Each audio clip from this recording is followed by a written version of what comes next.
నమస్కారం public vision వార్తలకి స్వాగతం. నా పేరు సుమలత. వార్తల ముందుగా హెడ్లైన్స్.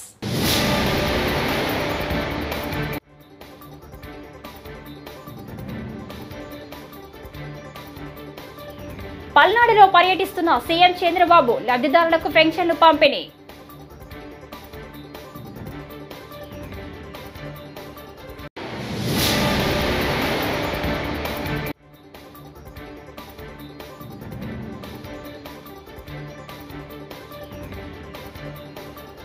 సంధ్యా థియేటర్ ఘటన, గోటితో పోయేదాన్ని గొడ్డలి వరకు తెచ్చారు పవర్.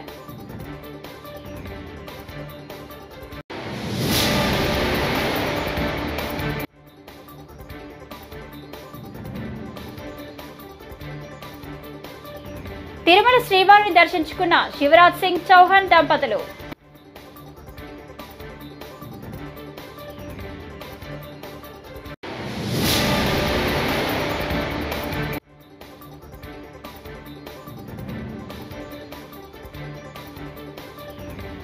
రెండెకరాల బాబు 1000 కోట్లు ఎలా సంపాదించావు? గుడివాడ అమర్నాథ్ సూటి ప్రశ్న. ఇక డీటెయిల్స్ చూస్తే, పల్నాడులో పర్యటిస్తున్న సీఎం చంద్రబాబు ఎల్లమంద గ్రామంలో లబ్ధిదారులకు పెన్షన్లు పంపిణీ చేశారు. గ్రామానికి చెందిన శారమ్మ ఇంటికి స్వయంగా వెళ్లి సీఎం చంద్రబాబు పెన్షన్ అందజేశారు. వారి కుటుంబ సభ్యులను అడిగి తెలుసుకున్నారు. శారమ్మ కుమారుడికి వ్యాపారం కోసం ప్రభుత్వం నుంచి రుణం ఇవ్వడంతో పాటు కూతురికి నీట్ చదివించడానికి అవసరమైన సాయం చేస్తానని చంద్రబాబు హామీ ఇచ్చారు.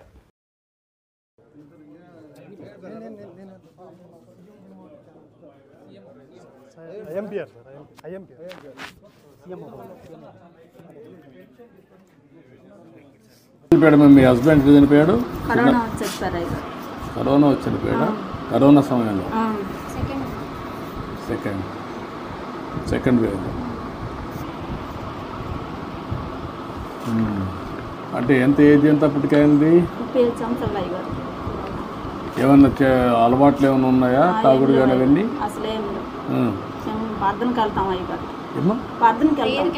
ప్రేయర్కి వెళ్తాను.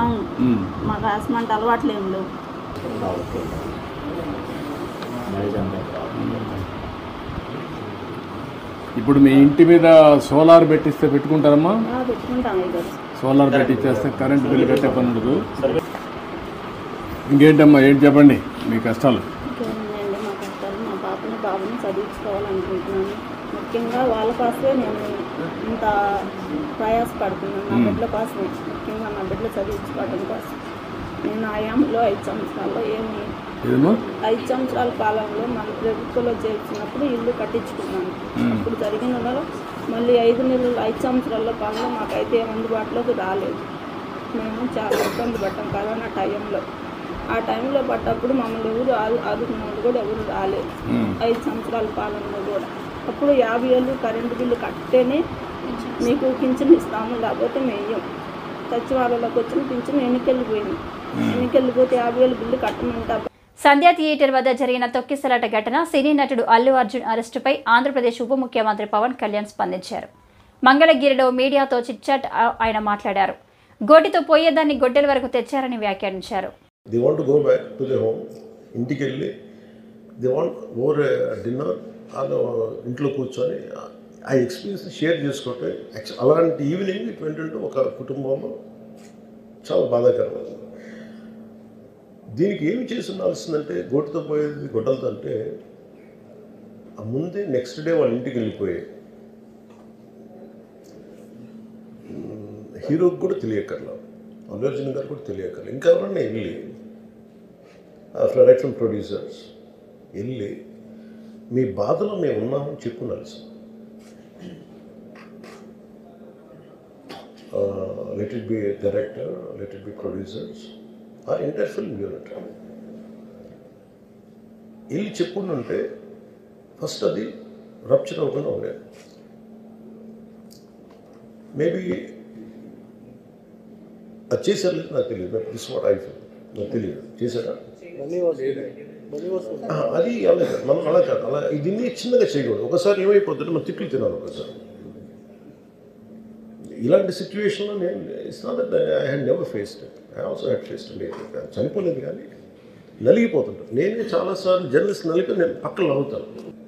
ఒకసారి పోలీసులు నలిగిపోతాం, నన్ను గార్డ్ చేయడానికి వచ్చిన పోలీస్ అధికారులు నలిగిపోతాం అంటే నేను పక్కన లాగుతాను ఒకసారి. అంటే అది ఇన్స్టింక్ట్ రియాక్షన్ మనకు ఉన్నాం. ఒకసారి నేను వస్తున్నానని చెప్పి తీగలకి మన పోస్టులు కడతాం, చచ్చిపోతారు. So what my concern is నేను వెళ్ళి వాళ్ళ ఇంటికి వెళ్ళి పరామర్శించాను. అది లోపించింది. అది ప్రొడ్యూసర్స్ కానీ డైరెక్టర్గా కానీ ఎవరైతే ఇట్ కుడ్ బి సమ్మెకి ఒకసారి.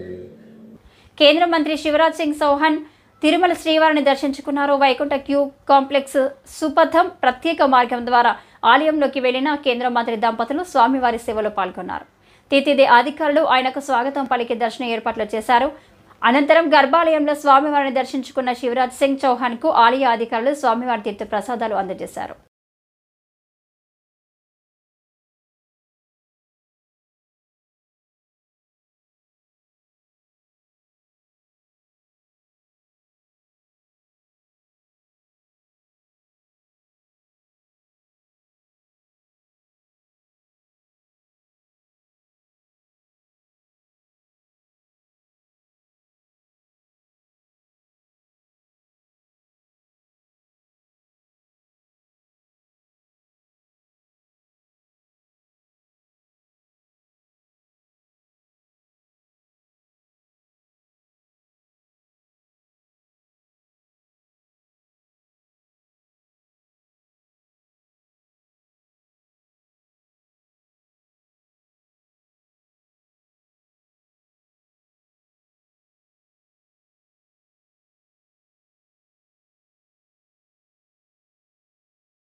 गोविंदा गोविंदा। भगवान वेंकटेश्वर जी को प्रणाम। वो कहते हैं कि जो शरीर, मन, बुद्धि और कर्म मुझ में अर्पित करता है, मैं स्वयं उनकी चिंता करता हूँ। भगवान सब पर कृपा की वर्षा करे। सर्वे भवन्तु सुखिनः, सर्वे सन्तु निरामया, सर्वे भद्राणि पश्यन्तु, माँ कश्चित् दुर्भाग् भवेत्। सब सुखी हों, सब निरोग हों, सबका मंगल हो, सबका कल्याण हो, यही उनके चरणों में प्रार्थना है। और प्रधानमंत्री नरेंद्र मोदी जी के नेतृत्व में हमारा देश लगातार प्रगति करता रहे, लगातार आगे बढ़ता रहे और भारत विश्व बंधु बनकर विश्व का कल्याण भी करे। ముఖ్యమంత్రి చంద్రబాబు 2 ఎకరాల నుంచి 1000 కోట్లు ఎలా సంపాదించారని వైఎస్ఆర్సీపీ నేత మాజీ మంత్రి గుడివాడ అమర్నాథ్ సూటిగా ప్రశ్నించారు. ఆ రహస్యం ఏంటో ప్రజలకు చెప్పాలని ఆయన డిమాండ్ చేశారు. నమ్మకానికి మోసానికి మధ్య ప్రజలు వ్యత్యాసం చూశారని పేర్కొన్నారు. చంద్రబాబు ఎన్నికల సమయంలో సూపర్ 6 అంటూ మోసం చేసి అధికారంలోకి వచ్చారని మండిపడ్డారు. నిరుద్యోగ యువతను చంద్రబాబు మోసం చేశారని నిలదీశారు. మంగళవారం విశాఖలోని వైఎస్ఆర్సీపీ జిల్లా కార్యాలయంలో గుడివాడ అమర్నాథ్ మీడియాతో మాట్లాడారు. ఉద్దేశంతో ఈరోజు మీ ముందుకు రావడం జరిగింది. వాస్తవానికి గడిచినటువంటి సంవత్సరం మొదటి 5 నెలలు వైఎస్ఆర్ కాంగ్రెస్ పార్టీ ప్రభుత్వం, తరువాత 7 నెలలు ప్రజలు ఇచ్చినటువంటి తీర్పు మేరకు కూటమి ప్రభుత్వం. ఈ సంవత్సరంలో ప్రజలు నమ్మకానికి మోసానికి మధ్య వ్యత్యాసం కూడా చూశారు. ఇచ్చినటువంటి మాట నిలబెట్టుకుంటే ఏ రకంగా ప్రభుత్వాలు నడుస్తాయి, నమ్మించి మోసం చేసి ఓట్లు వేయించుకొని అధికారంలోకి వస్తే ప్రభుత్వాలు ఏ రకంగా పనిచేస్తాయి, ఇవన్నీ కూడా ఈ సంవత్సరంలో రాష్ట్రంలో ఉన్నటువంటి ప్రజలందరూ కూడా చూశారు. ముఖ్యంగా పేద ప్రజలు మరింతగా ఈ పరిస్థితులన్నింటినీ కూడా చూస్తూ ఉన్నారు.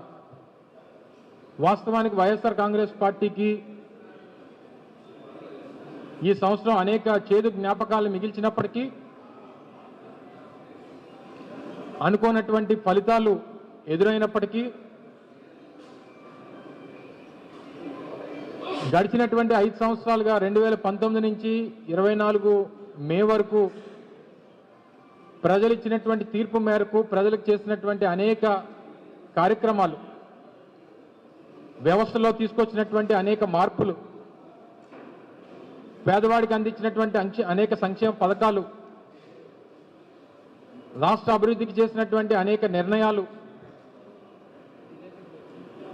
ఇవన్నీ కూడా మేము చేసినటువంటి పనులు ప్రజలను మెప్పించలేకపోయామా, లేదా అంతకు మించి ఇంకేమన్నా ప్రజలు కోరుకున్నారా,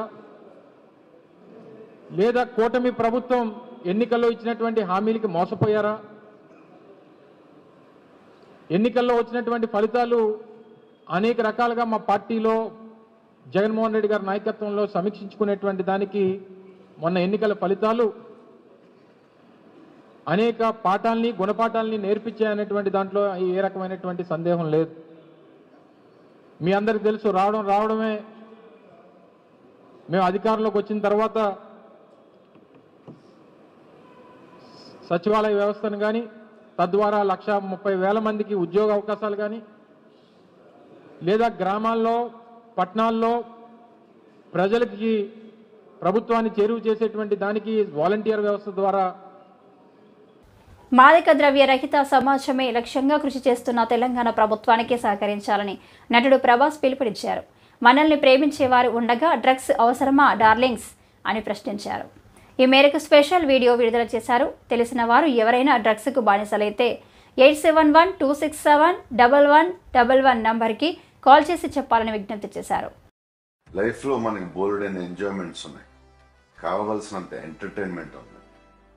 మనల్ని ప్రేమించే మనుషులు, మన కోసం బ్రతికే మన వాళ్ళు మనకు ఉన్నప్పుడు ఈ డ్రగ్స్ అవసరమా darlings? Say no to drugs today. మీకు తెలిసిన వాళ్ళు ఎవరైనా డ్రగ్స్కి బానిసలైతే ఈరోజు ఈ టోల్ ఫ్రీ నెంబర్కి కాల్ చేయండి. వారు పూర్తిగా కోలుకునే విధంగా తెలంగాణ ప్రభుత్వం చర్యలు చేపడుతుంది.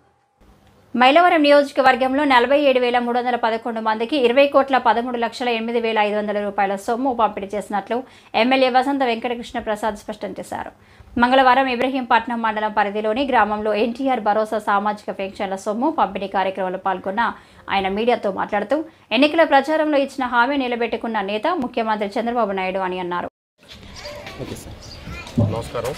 ఈరోజు ఇబ్రహీంపట్నం మండలం మూలపాడు గ్రామంలో పెన్షన్ల పంపిణీలో పాల్గొనడం జరిగింది. మండలం మొత్తం 85% పైబడి పెన్షన్ల పంపిణీ పూర్తయింది. మూలపాడు గ్రామంలో 95% పూర్తయింది. ఇంకొక గంటలో 100% పూర్తవుతుంది.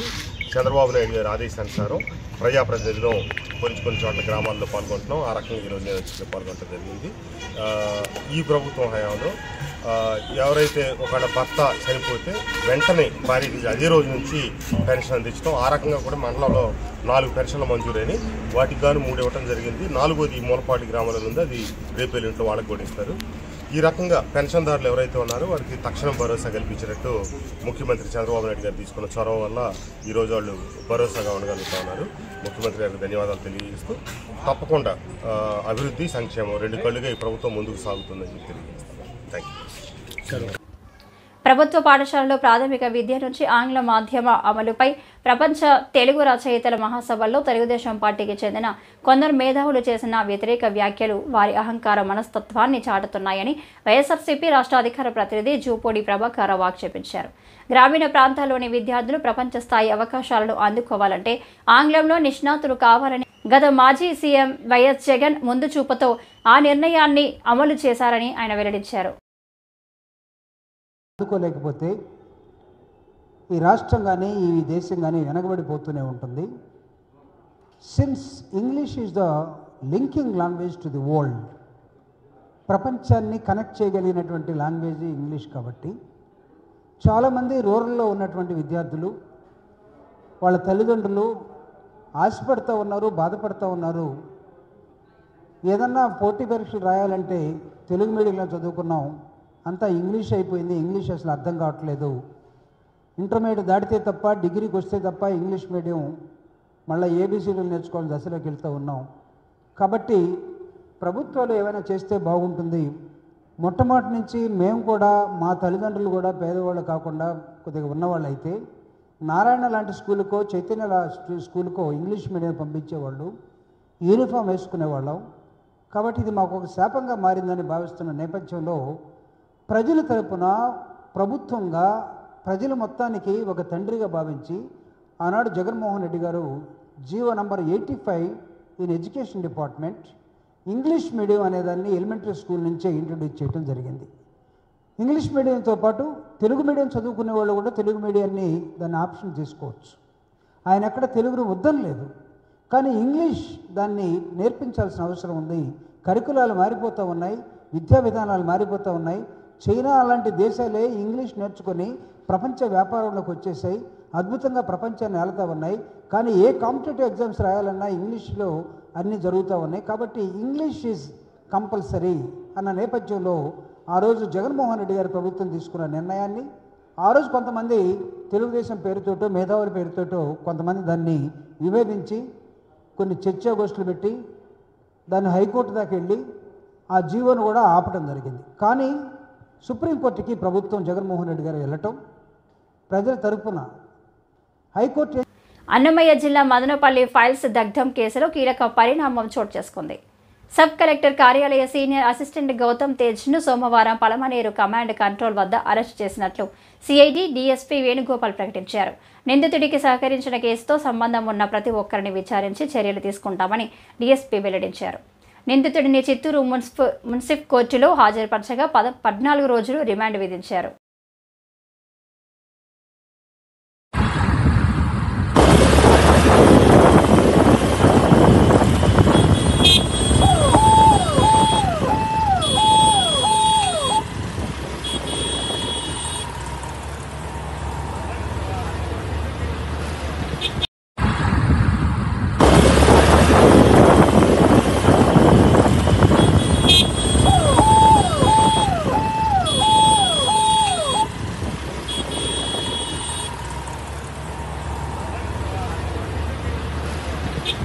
పార్టీలకు అతీతంగా ఆక్రమణదారులపై చర్యలు తీసుకోవాలని పెందుర్తి ఎమ్మెల్యే పంచకర్ల రమేష్ బాబు ఆదేశించారు.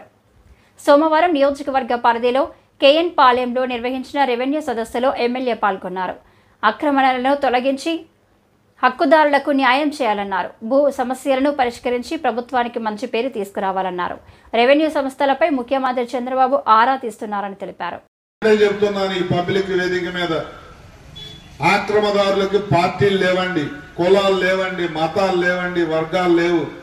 ఏ పార్టీ అయినా, ఎంత పెద్దవాళ్ళైనా దాన్ని తీసి వాళ్ళకు గాని పనిష్మెంట్ ఇవ్వకపోతే, ల్యాండ్ కాపాడుకోకపోతే ప్రభుత్వం అయితే ప్రభుత్వానికి, పక్క రైతు ఎవరిదన్నా అయితే వాళ్ళకే అప్పచెప్పకపోతే మనం మాట పడిపోతాం. ప్రభుత్వం ఎంతో గౌరవం పెరిగే విధంగా ఈ కార్యక్రమం తీసుకుందన్న విషయం మా ఎంఆర్ఓ గారికి కానీ వాళ్ళ సిబ్బందికి కానీ కొత్తగా చెప్పక్కర్లా. ఎన్నో కబుర్లు చెప్పారు, మేము ఇచ్చాము, మరి ఏం జరిగింది అనే మాట మనం అనిపించుకుంటే మాత్రం అందరం కూడా ఇబ్బంది పడే పరిస్థితి ప్రభుత్వం ద్వారా మనకు వస్తుంది. దాంట్లో ఏమాత్రం మొహమాటం లేదు. ఎందుకంటే ముఖ్యమంత్రి గారు రోజు మాతో టెలికాన్ఫరెన్స్ తీసుకుని వెళ్తున్నారా, అబ్జర్వ్ చేస్తున్నారా, సరిగ్గా జరుగుతా ఉన్నాయా అని చెప్పి ప్రతిరోజు మానిటర్ చేస్తా ఉన్నారు. దయచేసి మేం మాట పడితే ఆటోమేటిక్ గా అధికారులకు వచ్చేస్తుంది ఆ లోడ్. ఆ మాట మీరే భరించాల్సి వస్తుంది. ఎందుకంటే మేము ఎంత పెద్దవాళ్ళైనా మొహాట పట్టం కానీ, నేను ఈ వేదిక ద్వారా మీకు చెప్తా ఉన్నా, ఇక్కడ పార్టీలు లేవు, ఆక్రమదారులు, హక్కుదారులు. ఈ ఒక్క రూల్ మీదే మీరు ముందుకెళ్లాలని చెప్పి నేను కోరుతా ఉన్నాను. దానిలో భాగంగా మీకు ఇచ్చిన ఈ సర్వే నెంబర్లు ఏవైతే ఉన్నాయో 127, 134, 137, 203, 206, 226, 236, 247, 250 తగు చర్యలు మీరు తీసుకోవాలి. ఏమి తీసుకున్నదనేది కూడా మనం వీక్లీ రివ్యూ పెట్టుకున్నప్పుడు మండలాల వారి మీరు చెప్పాలని కూడా తెలియజేస్తూ మీకు అది నా చేతుల మీదుగా ఇస్తా ఉన్నా. మరి దాంతో పాటు ఫార్మా కంపెనీ వ్యర్థజలాలు కలుషితమవుతున్న చెరువు మీద ఇరిగేషన్ వాళ్ళు కూడా రమ్మని వచ్చారా? చల్లితే అది డ్రింకింగ్ వాటర్ ప్యూరిఫై అవ్వటం కానీ ఏ కలుషితాలు ఉన్నా అవి క్లియర్ అవటం కానీ ఉంది. అది ఫార్మా కంపెనీతో, అది కొద్ది కాస్ట్లీ మెడిసిన్ ఫార్మా కంపెనీతో చేయిస్తాను. దాన్ని పటిష్టపరిచే విధంగా కూడా చర్యలు తీసుకోవాలని చెప్పి మీకు. ఎక్కడైనా సరే మంచి సమాజ నిర్మాణం ఉపాధ్యాయులతోనే సాధ్యమవుతుందని ఎమ్మెల్యే విజయ్ చంద్ర అన్నారు. మంగళవారం పుత్తూరు ఉపాధ్యాయులు కోట వెంకటరమణ పదవి విరమణ కార్యక్రమానికి ఎమ్మెల్యే హాజరయ్యారు. విద్యార్థులను తీర్చిదిద్ది వారి భవిష్యత్తుకు బంగారు బాటలు వేసేది ఉపాధ్యాయుడేనని ఎమ్మెల్యే అన్నారు. విద్యాభివృద్ధి కోసం వెంకటరమణ ఎంతో కృషి చేశారని, ఆయన సేవలు భవిష్యత్ తరానికి ఆదర్శమని ఎమ్మెల్యే కొనియాడారు. అన్ని ప్రొఫెషన్ల కన్నా చాలా మంచి ప్రొఫెషన్ ఏదైనా ఉందంటే అది టీచర్దే. చాలాసార్లు చెప్పాను, ప్రతి పిల్లవాడికి ఎదగాలనుకునేవాడికి మెతుకు విలువ, బతుకు విలువ నేర్పేది ఎవరైనా ఉంది అంటే అది మాస్టర్ గారిని మరొక్కసారి నేనైతే ఈ సభ ద్వారా తెలియజేస్తున్నాను.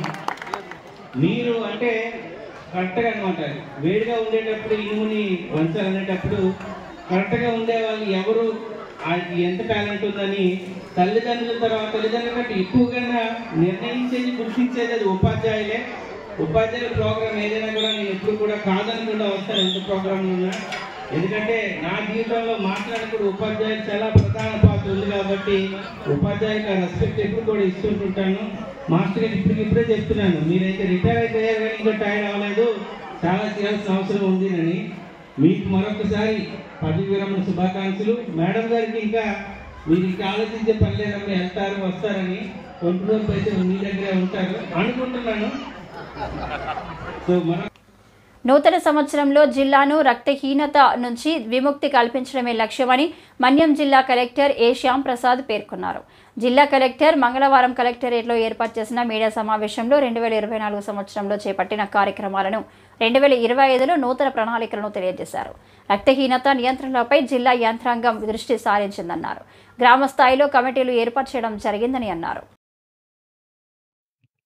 సో ఈ సందర్భంగా ఒకసారి పునరావలోకనం చేస్తున్నట్లయితే గత 6 నెలలుగా మన జిల్లా సాధించినటువంటి అభివృద్ధితో పాటుగా రాబోయే సంవత్సరం తాలూకా లక్ష్యాలు, దాని తాలూకా మనం పెట్టుకున్నామో టార్గెట్స్, గోల్స్, వాటి గురించి కూడా మనకి క్లుప్తంగా తెలియజేయడం జరుగుతుంది ఈ సమావేశంలో. ముఖ్యంగా చూసినట్లయితే మన పార్వతీపురం మన్యం జిల్లా ఆస్పిరేషనల్ డిస్ట్రిక్ట్, ఆశావాహ జిల్లాగా కేంద్ర ప్రభుత్వం వారు గుర్తించారు.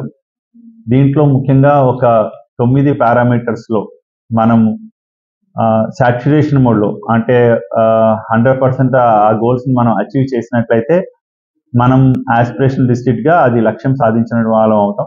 అందులో ముఖ్యంగా మాతా శిశు సంక్షేమం, అందరూ కూడా అక్షరాస్యులుగా ఉండడం, ప్రతి ఒక్కరికి జీవనోపాధులు కల్పించడం, అండ్ వారికి కావాల్సినటువంటి నైపుణ్య శిక్షణ కల్పించడం, అందరికీ గృహ వసతి కల్పించడంతో పాటుగా అండ్ ప్రజల్లో కూడా ఈ యొక్క పరిశుభ్రత, టాయిలెట్స్ కానీ ఇవన్నీ కూడా ఉండే విధంగా 100% ODFగా ఉండే విధంగా దీన్ని చూడడం అనేది ఇందులో లక్ష్యంగా ఉన్నాయి.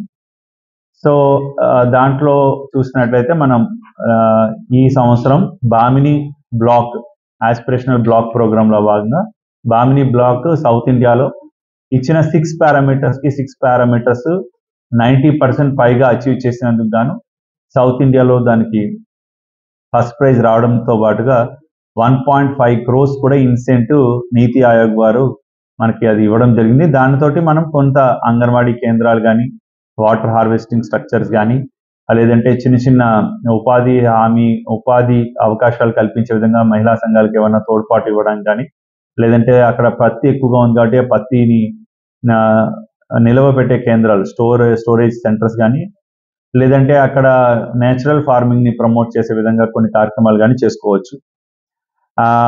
ఇక్కడ మనకి ముఖ్యంగా 10 లక్షల దాకా జనాభా ఉంది. అందులో 3వ వంతు గిరిజనులు ఉన్నారు. అందులో మళ్ళీ 1/3 వరకు PVTGs ఉన్నారు, సవరా అండ్ గదబా కమ్యూనిటీస్ వాళ్ళు. సో వీరికి ముఖ్యంగా గర్భిణీల కోసం అంటే ఇక్కడ ఉన్న ప్రెగ్నెంట్ ఉమెన్స్ కోసం మనము గవర్నమెంట్ ఫామ్ అయిన తర్వాత సీతంపేటలో ఒక కొత్తగా ప్రెగ్నెంట్ ఉమెన్ హాస్టల్ని ప్రారంభించడం జరిగింది. అదేవిధంగా జిఎల్పురంలో కూడా కేవలం పైన ఉన్న 2 గదుల్లో జరుగుతున్నటువంటి ప్రెగ్నెంట్ ఉమెన్ హాస్టల్ని కిందకి కూడా మనం మార్చి అదనపు బెడ్స్ని సమకూర్చడం జరిగింది. వైసీపీ ప్రభుత్వం హయాంలో విద్యుత్ ఛార్జీలను 10 సార్లు పెంచిందని అది వైసీపీ నాయకులు మర్చిపోయారా? ఇప్పుడు కూటమి ప్రభుత్వం విద్యుత్ ఛార్జీలు పెంచిందని అనడం ఆశ్చర్యంగా ఉందని ఎమ్మెల్యే కోనరు మురళీమోహన్ మంగళవారం రాజాంలో అన్నారు. ఎట్టి పరిస్థితుల్లోనూ విద్యుత్ ఛార్జీలు పెరగవు అని అపోహలు నమ్మవద్దని తెలిపారు. గత ప్రభుత్వ హయాంలో చేసిన అప్పులు రాష్ట్ర అభివృద్ధిని వెనక్కి నెట్టేసిందన్నారు. జగన్మోహన్ రెడ్డి గారి ప్రభుత్వంలో విద్యుత్ 10 సార్లు పెంచడం జరిగింది. అది అందరికీ తెలుసు. మరి వారికి తెలుసు. ఈరోజు దాన్ని కామెంట్ చేస్తున్నారంటే ఆశ్చర్యంగా ఉంది. ఈ ప్రభుత్వం ₹1 కూడా పెంచదు. అయితే ఏదైతే గత 5 సంవత్సరాలుగా వేలాది కోట్ల రూపాయలు అప్పులున్నాయో అలాగే సెస్సులు ఉన్నాయో అవన్నీ కూడా మరి మనం అవన్నీ కూడా క్లియర్ చేస్తేనే ఇంకా అంటే మంచి జరుగుతుంది. మరి అదేవిధంగా ఈరోజు దేశంలోనే మరి నెంబర్ 1గా ఉండవలసిన మరి పవర్ విషయంలో వెనకబడిపోయాం. మళ్ళీ చంద్రబాబు నాయుడు గారు ఇప్పుడు ముఖ్యమంత్రి అయిన తర్వాతనే గాడిలో పెడుతున్నాం. ఏ విధంగా ₹1 కూడా పెంచడం జరగదని కూడా సందర్భంగా తెలియజేస్తున్నా. అలాగే ఎస్సీ ఎస్టీకి సంబంధించిన బిల్లుల్లో ఎక్కడైనా ఉంటే ఇమీడియట్గా మాకు చెప్పండి. ప్రభుత్వం చంద్రబాబు నాయుడు గారు చెప్పారు ఒక్క ఇంటికి కూడా విద్యుత్ ఆగకూడదు.